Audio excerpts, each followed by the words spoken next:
Good evening, good evening. This is Marie Holiday. I hope everybody had a great day today. And before we get started with today's lecture, please hit that subscribe button and support and subscribe to my channel. Also, share my channel with one person you know and get them to subscribe. And I really do want to thank everyone for blocking out time to view my videos and support my channel. So with that being said, let's get down to business. The focus of this lecture is going to be how to supervise former coworkers.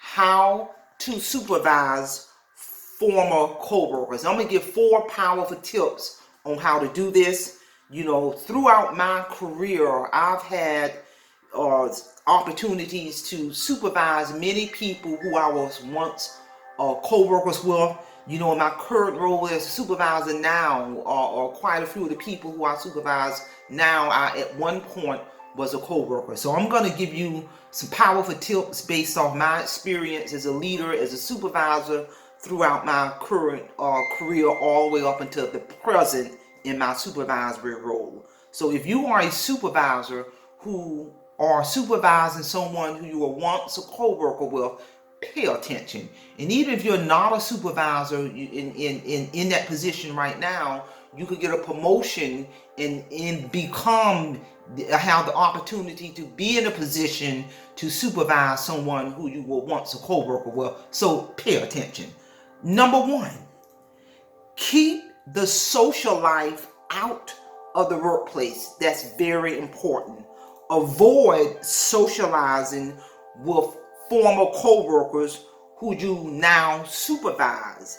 Better yet, don't even socialize with staff members under your supervision, period, because this creates a perception of favoritism, rather true or not. You know, throughout my life, I've always had a rule of thumb: keep social life and your business life separate. I've always done that throughout my life, whether I was a supervisor or not. You know, yeah, I speak and I'm cordial to everybody, but I keep the social life and the job life separate. I don't engage people like that. I don't go out to eat lunch with nobody. Yeah, I'm going to speak and be cordial, but when I'm at work, it's all about business. I'm here to tell you. You ain't coming to my house. I don't want to come to your house because it's business. I keep that business and social separate.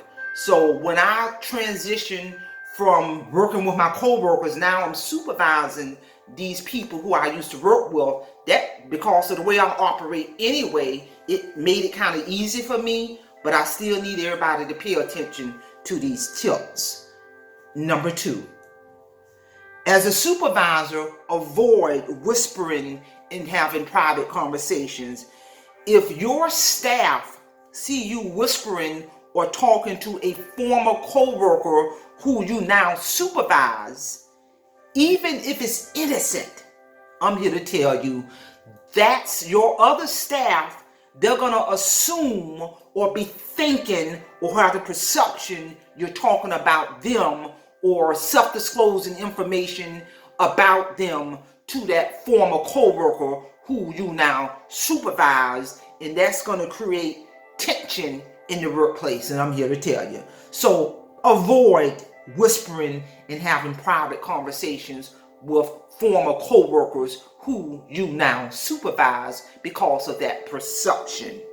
Tip number 3, be prepared, supervisor.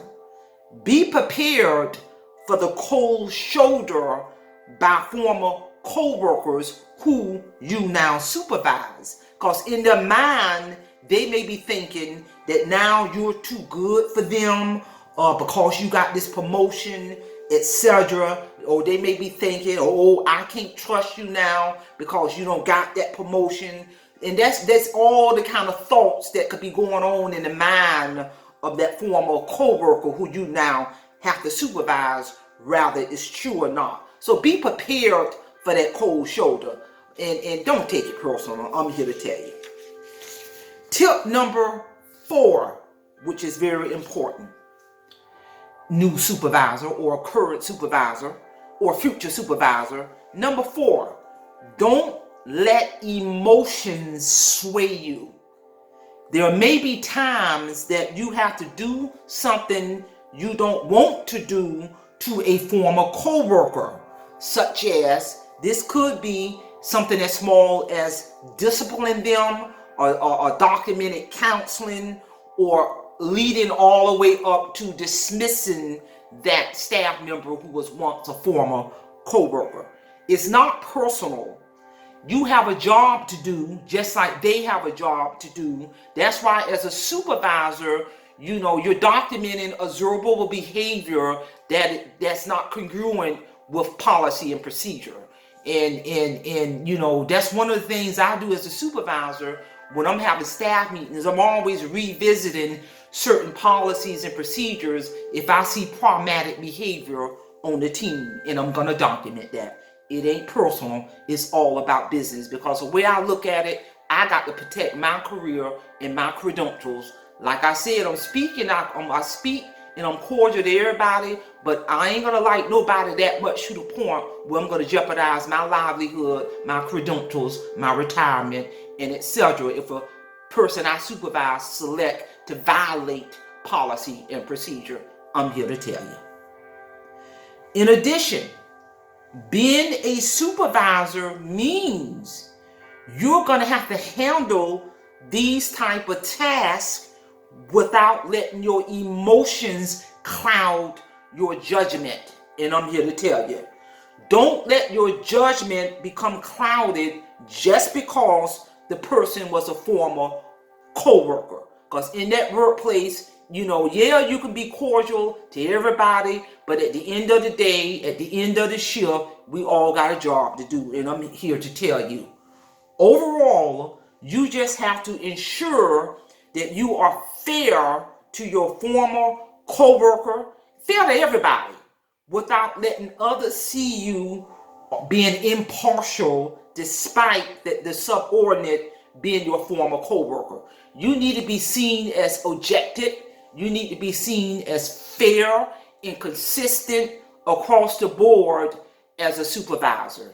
And I'm here to tell you, if you follow these 4 tips, it'll make that transition easier. It'll make your role as a supervisor a little bit more easier, because I always tell people, especially in my business as holding a license, and I have to answer to a governing board that governs my license. A lot of times, ethical decisions don't always produce good feelings.